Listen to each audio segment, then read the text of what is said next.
نحمده ونصلي ونسلم على رسوله الكريم اما بعد فاعوذ بالله من الشيطان الرجيم من همزه ونفخه ونفثه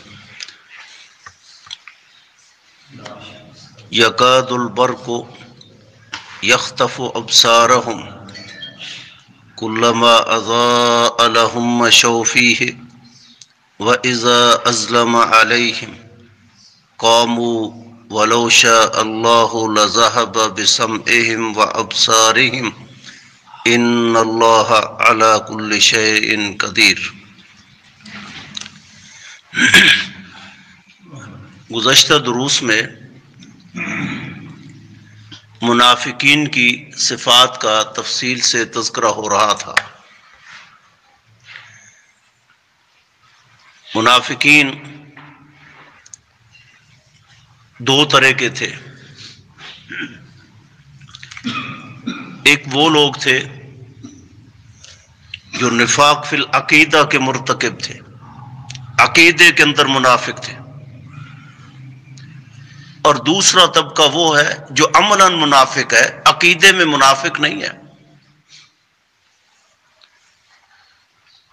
اللہ نے ان منافقین کی کئی ایک مثالیں بیان فرمائیں۔ دو مثالیں گزشتہ دروس میں گزر چکی ہے۔ ایک مثلہم کمثل الذی استوقد نارا، ایک مثال اللہ نے یہ بیان فرمائی، اور دوسری او کصیب من السماء فیہ ظلمات ورعد وبرق، دوسری یہ مثال بیان فرمائی۔ آج کی اس آیت مبارکہ کے اندر بھی اللہ رب العزت نے انہی منافقین کا آخری نتیجہ ذکر فرمایا۔ یکاد قریب ہے، البرق یہ بجلی جو ہے، یخطف اچانک اخذ کر، اچانک پکڑ لے، اچک لے، ابصارہم ان کی آنکھوں کو۔ آسمان سے جب بادل گرجتے ہیں تو جو روشنی پیدا ہوتی ہے، جو بجلی کڑکتی ہے، قریب ہے کہ یہ بجلی جو ہے ان کی آنکھوں کو تباہ و برباد کر دے۔ کلما جب کبھی اضاء روشنی ہوتی ہے، لہم ان کے لیے، مشو چل پڑتے ہیں، ماضی کا صیغہ ہے، فیہ اس روشنی میں، وَإِذَا اور جب اظلم اندھیرا ہوتا ہے، علیہم ان پر، قاموا کھڑے ہو جاتے ہیں، وَلَوْ شَاءَ اللَّهُ اور اگر اللہ چاہے، لَذَهَبَ البتہ لے جائے، بِسَمْعِهِمْ ان کی آنکھوں کو، ان کے کانوں کو، وَأَبْصَارِهِمْ اور ان کی آنکھوں کو، إِنَّ اللَّهَ عَلَى كُلِّ شَيْءٍ قَدِيرٌ کیونکہ اس میں تو کوئی شک شبے کی بات نہیں کہ اللہ ہر چیز پر قادر قدیر ہے، ہر چیز پہ قدرت رکھنے والا ہے۔ اللہ تو جو چاہے کر سکتا ہے، فعال لما یرید ہے، وہ جو ارادہ کرتا ہے وہ کر گزرتا ہے، اسے کسی نے روکنا نہیں ہے۔ جس سے دینا چاہے اسے کو روک نہیں سکتا، اور جس سے بند کر دے کائنات میں اسے کوئی دے نہیں سکتا۔ قل ارأیتم ان اصبح ماؤکم غورا فمن یأتیکم بماء معین، تم کیا خیال کرتے ہو اے محمد کریم صلی اللہ علیہ وسلم، ان کو بتا دے، قل ارأیتم ان اصبح ماؤکم غورا، اگر اللہ تمہارے ان چشموں کو، پانی کو بند کر دے، فَمَن يَأْتِيكُم بِمَاءٍ مَّعِينٍ بتاؤ چشمے کون پھٹائے گا، کون ان چشموں سے پانی پیدا کرے گا؟ اگر اللہ جو خشک کر دے تو کوئی ہے کائنات کے اندر ایسی طاقت، کوئی ہے ایسے قدرت رکھنے والا، کوئی قادر قدیر مخلوق میں سے ہے جو ان خشک چشموں کو اللہ اپنی رحمت کے ساتھ، فضل کے ساتھ جو ہے وہ چلا دے؟ کائنات میں کوئی نہیں ہے سوائے اللہ کی ذات کے۔ قل ارأیتم ان جعل اللہ علیکم اللیل سرمدا الی یوم القیامہ، اگر قیامت تک اللہ رات ہی بنا دیتا تو دن کون لاتا؟ اگر قیامت تک اللہ سارا ہی دن بنا دیتا، رات نہ بناتا تو دن کون لاتا؟ کلام مجید کے اندر، فرقان حمید کے اندر اللہ نے یہ کئی ایک مثالیں بیان فرمائیں۔ ضرب اللہ مثلا، اللہ نے ایک چھوٹا سا کلمہ تھا، اس کی بھی مثال بیان فرمائی۔ ایک چھوٹا سا مچھر ہے مخلوق میں سے، اس کی بھی مثالیں ذکر فرمائی تاکہ بنو عابد اس سے عبرت حاصل کرے، ان مثالوں سے کچھ سبق سیکھے۔ افلا یتدبرون القرآن ام علی قلوب اقفالها، قرآن مجید پہ ہم غور کیوں نہیں کرتے؟ یہ بڑی مقدس کتاب ہے، یہ بڑی فکر آمیز کتاب ہے، اس کے اندر اللہ نے بڑے سبق رکھے ہیں، بڑی عبرتیں رکھے ہیں۔ ان فی ذالک لعبرۃ لمن، ان فی ذالک لعبرۃ، اس میں لوگوں کے لیے بڑی بڑی عبرتیں رکھی ہیں۔ اللہ رب العزت نے کلام مجید فرقان حمید کی اس آیت مبارکہ میں بھی فرمایا یکاد البرق، امام ابن ابی حاتم رحمہ اللہ نے تفسیر ابن ابی حاتم کے اندر جو ہے، اور اسی طرح امام طبری رحمہ اللہ نے تفسیر طبری کے اندر، امام ابن کثیر نے تفسیر ابن کثیر کے اندر، اور جامع احکام القرآن کے اندر مشہور تفسیر قرطبی جسے ہم کہتے ہیں، اس کے اندر جو ہے دیگر تفاسیر کے اندر سیدنا عبداللہ ابن عباس رضی اللہ تعالی عنہما سے اس کی تفسیر ذکر کرتے ہوئے فرمایا یکاد البرق، یہ جب روشنی آتی ہے، یہ روشنی ایمان کی روشنی ہے، یہ روشنی جو ہے یہ ایمان کی روشنی ہے۔ یخطف ابصارہم، یہ آنکھیں تو بڑی نعمت ہے، اگر اس نعمت کی قدر پوچھنی ہے اس شخص سے پوچھیں جو اس دولت سے محروم ہے، اس نعمت سے محروم ہے۔ بڑھاپے کے اندر ایک شخص چلا جاتا ہے، ان آنکھوں کا آپریشن کرا لیتا ہے، ہزاروں روپے خرچ کر کے بھی وہ بینائی کی طاقت نہیں ملتی جو اللہ نے مفت نصیب فرمائی ہے۔ یخطف ابصارہم، ان کی آنکھوں کو اچانک بند کر دیں۔ وَلَوْ شَاءَ اللَّهُ لَذَهَبَ بِسَمْعِهِمْ، یعنی جب روشنی ہوتی ہے ایمان کی تو چل پڑتے ہیں یہ منافق، اور جیسے یہ روشنی ختم ہو جاتی ہے، اندھیرا ہو جاتا ہے، نفاق کی یہ لعنت جو ہے وہ چھا جاتی ہے، کام وہ اچانک کھڑے ہو جاتے ہیں، نہ دائیں طرف جا سکتے ہیں، نہ بائیں طرف جا سکتے ہیں، نہ آگے چلنے کی استطاعت ہے، نہ پیچھے ہٹنے کی استطاعت ہے، اچانک جو ہے پلر کی طرح کھڑے ہو گئے۔ یہ نفاق جو ہے یہ ایک اندھیرا ہے، یہ ایک تاریکی ہے جو انسان کے دل پہ چھا جاتی ہے۔ جب یہ اندھیرا اور تاریکی چھا جاتی ہے تو انسان ایسے کھڑا ہو جاتا ہے، نہ آگے کے قابل، نہ پیچھے کے قابل، نہ دائیں طرف جانے کے قابل، نہ بائیں طرف جانے کے قابل۔ ایمان ہی وہ واحد روشنی ہے، ایمان ہی وہ واحد روشنی اور نور ہے۔ ائمہ حدیث نے نور الایمان کے نام سے کتابیں لکھی، نور الاسلام سے کتابیں لکھی ہیں، بڑے بڑے محدثین نے یہ کتابیں لکھی ہیں۔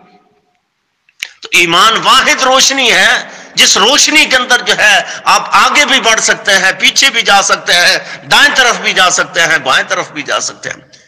نورہم یسعی بین ایدیہم،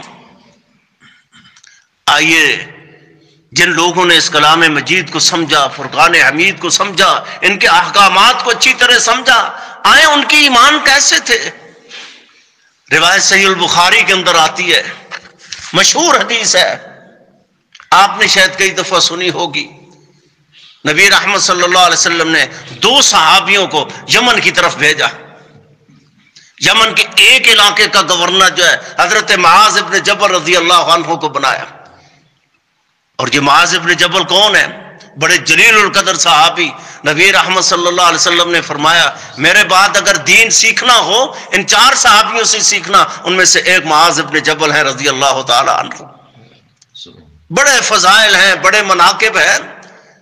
اور دوسرے اس ایک علاقے کا گورنر جو ہے سیدنا ابو موسیٰ اشعری رضی اللہ عنہ کو بنا، یہ بھی بڑے جلیل القدر صحابی ہیں۔ نبی رحمت صلی اللہ علیہ وسلم کی حدیث ہے اشعری قبیلے سے اللہ کے پیغمبر کو بڑی محبت تھی، کیونکہ یہ قبیلے کا ہر فرد جو ہے قرآن بڑے خوبصورت انداز کے اندر پڑھتا تھا۔ صحیح بخاری کتاب المغازی کے اندر آتا ہے، نبی رحمت صلی اللہ علیہ وسلم فرماتے ہیں مجھے دن کے وقت نہیں پتہ چلتا کہ کس کس گھر کے اندر جو ہے اس اشعری قبیلے کا فرد آیا، لیکن جہاں رات کے اندھیرا چھا جاتا ہے، تاریکی چھا جاتی ہے، تو جب گھروں سے قرآن پڑھنے کی صدا بلند ہوتی ہے میں اس وقت پہچان لیتا ہوں کہ فلاں گھر کے اندر اشعری قبیلے کا شخص ہے، فلاں شخص کے اندر، فلاں گھر کے اندر آیا ہے، فلاں گھر کے اندر آیا ہے، فلاں گھر کے اندر آیا ہے، کیونکہ ان کی آواز ہی بڑی عجیب و غریب ہے۔ اس سے ایک بات تو یہ بھی ثابت ہوتی ہے کہ اس معاشرے کے اندر جو ہے رات کی تاریکی کے اندر جو ہے ہر گھر سے قرآن کی صدا بلند ہوتی تھی. تب تو اللہ کے پیغمبر پہچانتے تھے. یہ نہ سپیکر کا دور تھا، نہ یہ ڈیک کا دور تھا، نہ ٹیکنالوجی کا دور تھا. اس کے باوجود بھی ہے آپ دیکھیں گھروں کے اندر کچے گھر تھے، کچے گھروں سے قرآن کی صدا کیسے بلند ہوتی تھی کہ اللہ کے پیغمبر جو ہے مدینے میں سن لیتے تھے. آخر پڑھتے ہوں گے تو سنتے تھے نا، اگر نہ پڑھتے ہوتے ہماری طرح سو جاتے بے فکر ہو جاتے تو کیسے صدائیں بلند ہوتی. ابو ہریرہ رضی اللہ عنہ کو دیکھیں، عشاء کی نماز کے بعد خود کھڑے ہو جاتے، قیام اللیل کرتے، تہجد پڑھتے اور قرآن پڑھتے رہتے. جب دوسرا پیر شروع ہوتا اپنی بیوی کو اٹھا دیتے، جب تیسرا پیر شروع ہوتا تو اپنی بیٹی کو اٹھا دیتے. رات کا ایک لمحہ بھی ایسا نہیں ہوتا جب ابو ہریرہ رضی اللہ عنہ کے گھر سے اللہ کے قرآن کی صدا بلند نہ ہوتی. ابو موسیٰ اشعری رضی اللہ عنہ اس عظیم قبیلے سے تعلق رکھتے تھے جس کا ہر ایک ایک فرد جو ہے جب قرآن پڑھتا تو اللہ کے پیغمبر پہچان لیتے یہ اشعری قرآن پڑھ رہا ہے. نبی رحمت صلی اللہ علیہ وسلم نے سیدنا ابو موسیٰ اشعری رضی اللہ عنہ کے بارے میں جب سیدنا علی رضی اللہ عنہ اور سیدنا امیر معاویہ رضی اللہ تعالیٰ عنہ ایک غلط اجتہادی غلط فہمی کی بنیاد پر جب ایک جنگ شروع ہونے لگی تو ان دو صحابیوں جن دو صحابیوں کو فیصل مقرر کیا گیا فریقین کی طرف سے، ان میں سے ایک ابو موسیٰ اشعری رضی اللہ تعالیٰ عنہ ہے اور دوسرا عمرو بن عاص ہے رضی اللہ تعالیٰ عنہ. دونوں بڑے جلیل القدر صحابی. سیدنا ابو موسیٰ اشعری کے بارے میں نبی رحمت صلی اللہ علیہ وسلم فرماتے ہیں کہ مجھ سے پہلے ایک اللہ کا پیغمبر ایسا تھا جس کو اللہ نے اتنی خوبصورت آواز نصیب فرمائی تھی، ترنم بھری آواز نصیب فرمائی تھی. جب وہ اللہ کا نازل کردہ مصحف جو ہے زبور کی تلاوت کرتے تھے داؤد علیہ الصلوۃ والتسلیم، تو فضا میں جو اڑنے والے پرندے اور مخلوقات ہیں وہ بھی کھڑی ہو جاتی تھی. ہر ایک انسان جو ہے جو گزرنے والا ہے وہ کھڑا ہو جاتا تھا. اتنی خوبصورت آواز تھی. اور وہ آواز اگر میری امت کے اندر کسی فرد کو اللہ نے نصیب فرمائی ہے تو یہ ابو موسیٰ اشعری رضی اللہ تعالیٰ عنہ. ایک یمن کے ایک علاقے کا گورنر یہ ابو موسیٰ اشعری رضی اللہ تعالیٰ اور دوسرے کا گورنر جو ہے یہ سیدنا معاذ ابن جبل ہے رضی اللہ. آپس کے اندر آتے جاتے تھے، ملتے تھے دونوں گورنر. ایک دن ابو موسیٰ اشعری رضی اللہ عنہ سیدنا معاذ ابن جبل رضی اللہ عنہ کے پاس آئے. دیکھا معاذ بن جبل رضی اللہ عنہ کی عدالت لگی ہوئی ہے، لوگ تشریف فرما ہیں، فیصلے سنائے جا رہے. ایک شخص جو ہے مجرم کی حیثیت سے اس عدالت کے اندر کھڑا ہے جس کے ہاتھ پیچھے پیٹھ پہ رکھ کے باندھے ہوئے ہیں کہ ایک روایت کے اندر تو گردن کے ساتھ رکھ کے باندھے ہوئے ہیں. ابو موسیٰ اشعری رضی اللہ تعالیٰ عنہ گھوڑے پہ سوار تھے، وہاں تشریف لائے. سیدنا معاذ ابن جبل رضی اللہ تعالیٰ عنہ نے کہا آپ تشریف لائے ابو موسیٰ اشعری، نیچے تشریف لائے. سیدنا ابو موسیٰ اشعری رضی اللہ عنہ نے پوچھا سیدنا معاذ ابن جبل رضی اللہ عنہ سے، معاذ یہ شخص کیوں کھڑا ہے، اس کا کیا جرم اور قصور ہے، آپ نے اس کو کھڑا کیا ہوا ہے، مجھے بتائیں. سیدنا معاذ رضی اللہ عنہ نے کہا آپ نیچے تو تشریف لائیں، آپ کو بتاتے ہیں اس کا جرم قصور کیا ہے، یہ کیسا مجرم ہے. سیدنا ابو موسیٰ اشعری رضی اللہ عنہ نے کہا میں اس وقت تک نیچے نہیں آؤں گا جب تک آپ نہیں بتائیں گے. تو سیدنا معاذ رضی اللہ عنہ نے کہا یہ وہ شخص ہے جو مسلمان ہوا، مسلمان ہونے کے بعد یہ مرتد ہو گیا ہے، اسلام کو چھوڑ کر جو ہے یہ کافر ہو چکا ہے. سیدنا ابو موسیٰ اشعری رضی اللہ عنہ نے کہا پھر معاذ میں کیسے نیچے آ سکتا ہوں، سواری سے کیسے اتر سکتا ہوں، اللہ کے پیغمبر کی حدیث تو یہ ہے کہ جب تم میں سے کوئی ایک مرتد ہو جائے فَقْتُلُوهُ، اس کو فوراً جو ہے وہ قتل کر دو، اس کی گردن اتار دو. اتنی دیر آپ نے کیوں کی ہے، جب تک آپ اس شخص کی گردن کو نہیں اتارے گے ابو موسیٰ اشعری جو ہے اس کا ایمان گوارا نہیں کرتا کہ وہ سواری سے نیچے بھی آ جائے. یہ وہ عظیم لوگ تھے جنہوں نے اس کلام مجید کو سمجھا، قرآن پڑھتے تھے، قرآن سمجھتے تھے. اتنی بات برداشت نہ کی، اتنے لمحے بھی برداشت نہ کیے کہ اللہ کے پیغمبر نے کہا جب کوئی شخص مرتد ہو جائے فوراً اسے قتل کر دے. آپ نے کیوں کھڑا کیا ہوا ہے؟ یہ عدالت کے اندر کھڑا رہے، مجرم بھی قائم رہے، جرم جو ہے وہ بھی قائم رہے، اور مجرم آپ کی عدالت میں کھڑا رہے، ابو موسیٰ کیسے بیٹھ جائے؟ اللہ کے پیغمبر کی حدیث کی مخالفت ہو رہی ہو، ابو موسیٰ کا ایمان گوارا نہیں کرتا کہ سواری سے بھی نیچے آ جائے۔ ہمارے معاشرے کے اندر جو ہے نبی رحمت صلی اللہ علیہ وسلم کے نازل شدہ جو احکامات ہیں، کس بے دردی کے ساتھ جو ہے بدعملی کا شکار ہیں۔ کبھی ہم نے بھی سوچا اس معاشرے کے اندر انقلاب کیسے آئے گا، تبدیلی کیسے آئے گی، روحانیت کیسے آئے گی، اس معاشرے کی تربیت کیسے ہوگی؟ جب تک یہ نفاق کی بیماری سے یہ معاشرہ پاک نہیں ہوتا، چاہے نفاق عقیدے کے اندر ہو یا عمل کے اندر ہو، نفاق کی یہ دونوں صورتیں جب تک معاشرے سے ختم نہیں ہوتی، معاشرے کے اندر تبدیلی اور انقلاب اور روحانیت نہیں آ سکتی، جتنے مرضی ہم کوششیں کریں۔ اسی لیے تو اللہ رب العزت نے کہا یکاد البرق یخطف ابصارہم، قریب ہے کہ ان کی آنکھیں تباہ و برباد ہو جائیں۔ یہ بجلی جو آسمان سے کڑکتی ہے ان کی آنکھوں کو تباہ و برباد کر دے، فوراً اچک لے، ان کی آنکھوں کو چیر کے جو ہے یہ اندر کے جو یہ ہے اس کو باہر نکال دے۔ آپ کو خوف نہیں آتا کہ اللہ تمہارے کانوں کو بند کر دے، تمہاری قوت سماعت ختم کر دے، تمہاری قوت بصارت ختم کر دے؟ تمہیں اللہ کا ڈر اور خوف نہیں آتا؟ کیا تمہیں یقین نہیں ہے؟ کیا تم اس بات پہ عقیدہ نہیں رکھتے، یقین اور تیقن نہیں کرتے کہ ان اللہ علی کل شیء قدیر، کہ اللہ قادر ہے کہ نہیں، اللہ قدرت رکھنے والا ہے کہ نہیں؟ اللہ تو فعال لما یرید ہے، اس نے تو کن کہنا ہے فیکون، ہو جانا ہے۔ اللہ نے تو کن کہنا ہے فیکون، خود بخود ہو جائے گا۔ اس نے تو صرف کلمہ کن کہنا ہے۔ اللہ جب کسی چیز کا ارادہ رکھتے ہیں تو کیا کہتے ہیں؟ کن فیکون، خود بخود ہو جاتا۔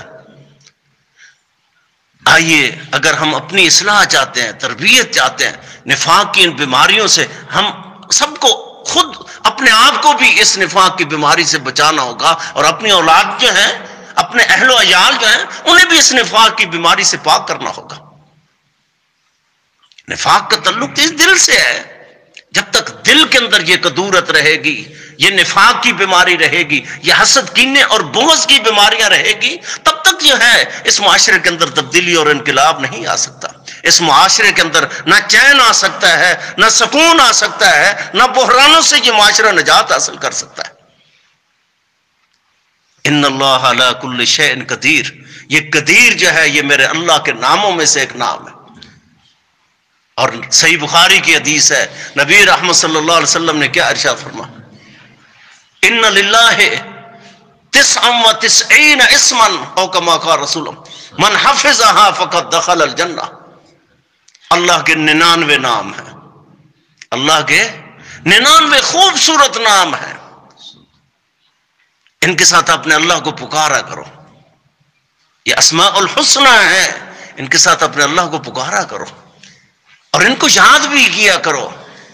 مشکل کی گھڑی کے اندر جو ہے اللہ کو اس کے ناموں کا واسطہ دے کر، اس کی صفات علیہ کا واسطہ دے کر اپنے اللہ کو پکارا کرو۔ آپ دیکھیں آپ کی دعائیں کیسے رد ہوتی ہیں، میرا اللہ کیوں نہیں قبول کرے گا؟ آپ جب بھی دعا کریں، ایک مشکل کی گھڑی ہے تو اپنے اللہ کو اس اسم کے ساتھ، میرے اللہ تو قادر نہیں ہے، کیا میرے اللہ تو قدیر علی کل شیء نہیں ہے؟ اگر اللہ تو ہر چیز پہ قدرت رکھتا ہے، کائنات کی کوئی چیز ایسی نہیں ہے جو تیرے احاطہ علم سے باہر چلی جائے، جو تیری قدرت سے باہر چلی جائے، اگر ہر چیز تیرے دائرہ قدرت کے اندر ہے، اللہ میری مشکل کی اس گھڑی کے اندر میری مشکل کو حل فرما دے۔ دیکھو میرا اللہ کس طرح تمہاری مشکلیں حل کرتا ہے۔ ان اللہ علی کل شیء قدیر، یہ کتنے خوبصورت 99 نام ہیں۔ آئے من حفظها فقد دخل الجنہ، نبی رحمت صلی اللہ علیہ وسلم گارنٹی دے کر فرمایا جو 99 نام جو اللہ کے کلام مجید کے اندر ہے، فرقان حمید کے اندر ہے، اللہ کے پیغمبر کی صحیح حدیثوں کے اندر موجود ہے، جو شخص ان 99 ناموں کو، نام یہ 99 جو ہے، نام جو ہے 99 لفظ ہیں، لیکن ان میں سے ہر ایک نام جو ہے اس کے پس پردہ ایک وسیع تر عقیدہ موجود ہے۔